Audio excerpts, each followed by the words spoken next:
Arizona Attorney General Chris Mays is suing Republican House Speaker Mike Johnson for refusing to swear in Representative-elect Adelita Grijalva. Grijalva says she believes Speaker Johnson is refusing to seat her because she would be the final vote necessary on a discharge petition to release unclassified records about convicted sex offender Giuffre Epstein. The Epstein files are over 1 million pages of documents that were amassed by the FBI, by prosecutors, by other lawyers, based on interviews and investigations, and only less than 1% of those have been released by Congress. As all of this unfolded Tuesday, an explosive memoir was released by Giuffre Epstein's survivor, the late Virginia Roberts Giuffre, titled Nobody's Girl, a memoir of surviving abuse and fighting for justice. She really missed that opportunity of just being an innocent teenager and worried about what she was going to wear to school that day, you know, and so I think she felt robbed of that. These photos of Virginia Roberts Giuffre were taken at various properties of pedophile financier Giuffre Epstein. She was his most high-profile accuser, and her fearless campaign was instrumental in encouraging victims to come forward. And I've been fighting that very world to this day, and I won't stop fighting. I will never be silenced. Giuffre writes, quote, "In my years with them, they let me out to scores of wealthy, powerful people. I was habitually used and humiliated, and in some instances choked, beaten, and bloodied. I believed I might die as a sex slave," she said. Virginia also details how she was forced to have sex with Prince Andrew 3 times, beginning when she was 17. Prince Andrew has voluntarily given up his titles because of what's being released in this book. Virginia Giuffre died reportedly by suicide earlier this year in Australia at age 41. 16 years old, she was working a summer job at Mar-a-Lago. She was working in the spa, so there was a particular section of the hotel that she worked in. Her father worked at Mar-a-Lago as a maintenance man, and he helped her get the job. The turning point in Virginia's life came when she landed a job as a spa attendant at Donald Trump's Mar-a-Lago resort at the age of 16. There, she met British socialite Ghislaine Maxwell, who offered to help her pursue a career as a massage therapist.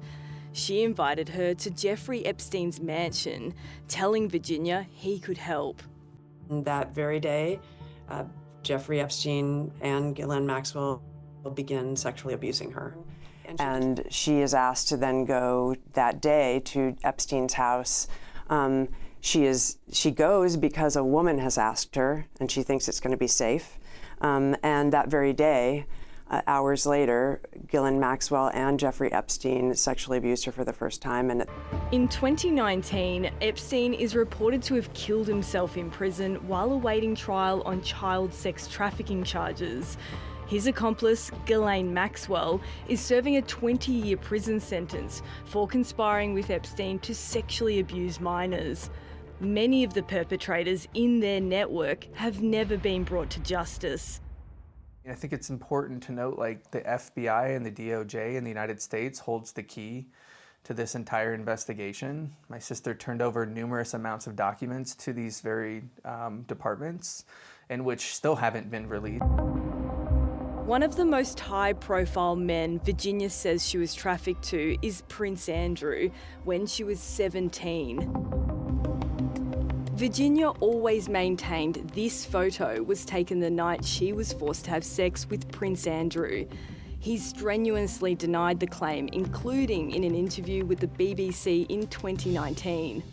You were in Tramp nightclub in London, and she went on to have sex with you in a house in Belgravia belonging to Ghislaine Maxwell.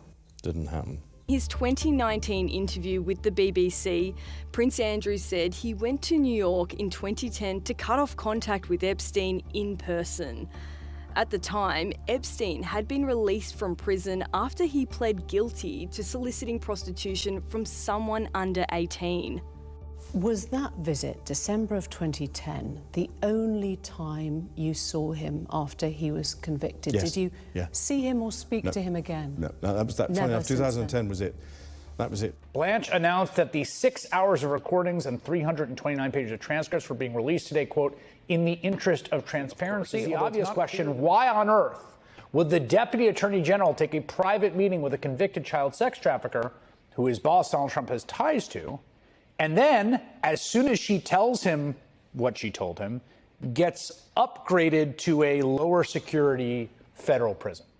Never saw the president in any type of massage setting. I never witnessed the president in any inappropriate setting in any way. The president was never inappropriate with anybody. In the times that I was with him, he was a gentleman in all respects.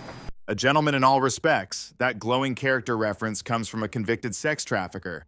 How odd is it that the definition of proper, gentlemanly behavior is now being provided by a woman who enabled a global network of abuse? It raises a simple question.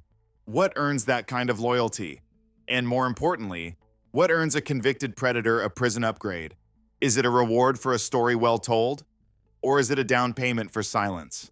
At some point, he was getting massages 7 days a week, sometimes multiple massages a day. Women have said that were there, that say they were there giving him massages, said that those included some sort of sexual conduct, however you define that in the broadest sense, not just a traditional massage regularly. So what did you see and hear at the time? Where does that leave you in your mind with what happened? Okay, so I saw Epstein with women. What I mean by that is he would have women around him. So anytime I saw anybody with him, they were happy to be with him. So I never saw an aggressive move. I never saw anything that was non-consensual. Well, thank you. Okay. I never saw anything that was non-consensual. Did you see him engaged in sexual conduct during massages? Well, you could define sexual conduct as in, I did see women who could have been, less than normally clad for massage, but especially on the island where they would be in a bikini or possibly even topless. Yeah, I did see that. Well, I'm allowed to give her a pardon, but nobody's approached me with it. Nobody's asked me about it.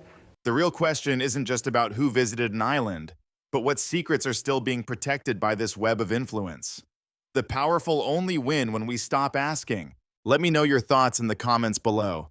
And if you want to keep digging, be sure to like and subscribe.